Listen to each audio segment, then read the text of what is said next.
मला खूप जणांनी विचारलं की ग्रहण संपल्यानंतर सर्वप्रथम काय करायचं असतं आणि त्यानंतर काय गोष्टी करायच्या.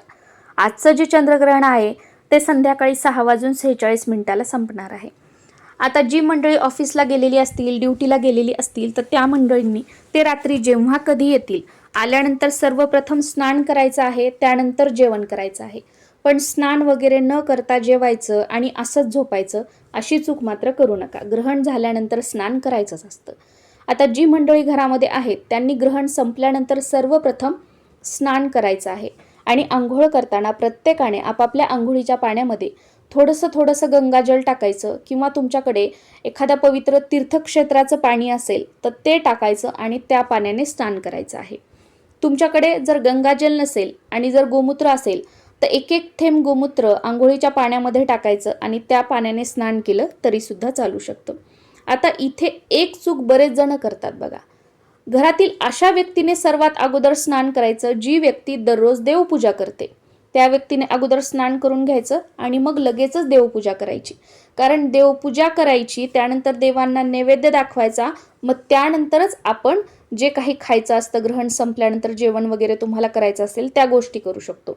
म्हणून देवपूजा जी व्यक्ती करणार आहे त्या व्यक्तीने अगोदर आंघोळ करून घ्यायची, त्यानंतर देवपूजा करायची.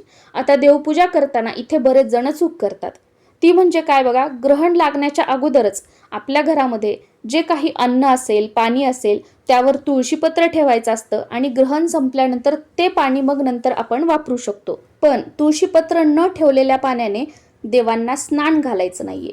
जे तुम्ही पाणी साठवलेलं आहे तुमच्या घरात, ज्यावर तुळशीपत्र ठेवलेलं आहे, त्याच पाण्याने देवांना स्नान घालायचं आहे ग्रहण संपल्यानंतर. आता ज्यांचं बैठं घर आहे, ज्यांच्याकडे बोर आहे, त्यांनी ग्रहण संपल्यानंतर स्नान करायचं, त्यानंतर बोर लावायची, बोरचं ताजं पाणी काढायचं आणि त्या पाण्याने देवांना स्नान घालायचं आहे. आता बरीच मंडळी असं म्हणतील की आम्ही फ्लॅटमध्ये राहतो आणि आम्ही पाण्यावर तुळशीपत्र पण ठेवलेलं नाहीये, मग अशा वेळेला काय करायचं. बघा, काहीतरी मार्ग काढणं तर गरजेचं आहे. काही न केल्यापेक्षा काहीतरी केलेलं बरं. म्हणून तुमच्या टॅपला जे पाणी येतं, जे नळ असतात बेसिनला वगैरे किचनमध्ये, त्याला जे पाणी येतं त्या पाण्याने तुम्ही देवांना स्नान घालू शकता. आता इथे बरीचशी मंडळी असं सुद्धा म्हणतील की बिल्डिंगमध्ये जे पाणी येतं ते बिल्डिंगवर टाकी ठेवलेली असते, त्या टाकीमधून येतं आणि त्या टाकीवर तर तुळशीपत्र ठेवलेलं नसतं, मग कसं काय वापरू शकतो ते पाणी. तर बघा, तुम्ही तुमच्या घरात जे साठवलेलं पाणी आहे त्यावर तुळशीपत्र ठेवलं नाही, ग्रहण असूनही, ही तुमची चुकी. त्याच्यानंतर पण काहीतरी आपण त्यातून मार्ग काढतोय तर त्याच्यामध्ये तुम्ही 100 शंका काढताय. मग स्वतः अगोदर ही चुकीच करायची नाही की पाण्यावर तुळशीपत्र न ठेवण्याची. मग एवढ्या सगळ्या गोष्टी आपल्याला कळतात, तर अगोदर पाण्यावर तुळशीपत्र ठेवायचं होतं. आता आपण ठेवलेलं नाहीच आहे, मग काहीही न केल्यापेक्षा काहीतरी केलेलं बरं, काहीतरी मार्ग काढायचा, डोळ्याच्या माघारी काहीही असू जा. म्हणून टॅपला जे पाणी येतं ते घ्यायचं आणि त्याने मग देवपूजा करायची आहे. कारण एवढं ग्रहण संपल्यानंतर देवता आपण पारुष्य नाही ठेवू शकत, काही ना काहीतरी करावंच लागेल. म्हणून ते पाणी वापरून आपल्याला देवांना स्नान घालायचं आहे. आता देवपूजा करताना सर्व देवांच्या ज्या मूर्ती आहेत त्या ताम्हणामध्ये घ्यायच्या, त्यावर स्वच्छ पाण्याने अभिषेक करायचा आहे. तुम्हाला जर शक्य झालं तर सुरुवातीला स्वच्छ पाणी, त्यानंतर दूध, परत स्वच्छ पाणी असा अभिषेक केला तरी सुद्धा चालू शकतं. किंवा याहूनही चांगलं, सुरुवातीला स्वच्छ पाणी, त्यानंतर पंचामृत, परत स्वच्छ पाणी असा अभिषेक केला देवांना तरी सुद्धा चालेल.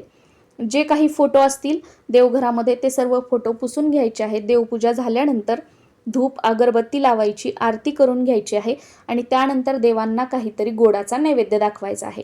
आज बघा धुलीवंदन आहे, तर आमच्याकडे आज खीर बनवली जाते. तर आम्ही काय करणार आहे की ग्रहण संपल्यानंतर देवपूजा झाल्यानंतर खीर बनवून खिरीचा नैवेद्य देवांना दाखवणार आहोत.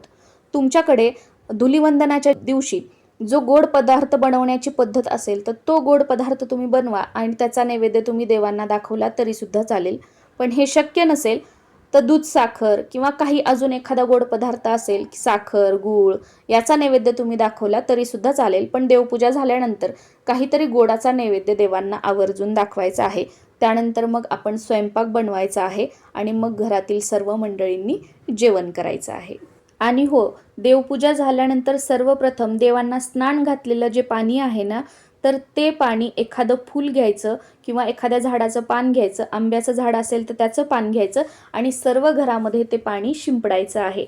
आणि देवपूजा केल्यानंतर हे पाणी तुळशीला टाकायचं नाहीये, तर आपल्या घरामध्ये जी इतर झाडं असतील कुंडीमध्ये वगैरे किंवा बैठक तुमचं घर असेल, समोर अंगण वगैरे असेल, तर तुळस सोडून कोणत्याही झाडाला देवपूजा केलेलं हे पाणी आपल्याला टाकायचं आहे. आता चुकून समजा तुम्ही जे साठवणीतलं पाणी आहे घरातलं त्यावर तुळशीपत्र ठेवलेलं नसेल तर ते पाणी टाकून देऊ नका, कारण पाण्याचा अपव्यय करायचा नाही. मग ते पाणी आपण भांडी घासण्यासाठी, कपडे धुण्यासाठी किंवा अजून कोणते घरातले इतर कामं असतात ना त्यासाठी वापरू शकतो. पण ते पाणी शक्यतो पिऊ नका. ग्रहण संपल्यानंतर ताजं पाणी भरा आणि ते पाणी पिण्याचा प्रयत्न करा. आणि जर तुम्ही साठवलेलं पाणी होतं त्यावर तुळशीपत्र ठेवलेलं असेल तर ते पाणी आपण पिऊ वगैरे शकतो, काहीही हरकत नाही. आणि हो, देवपूजा झाल्यानंतर सर्व घरामध्ये धूप दाखवा आणि घंटी सुद्धा वाजवायला विसरू नका. नमस्कार.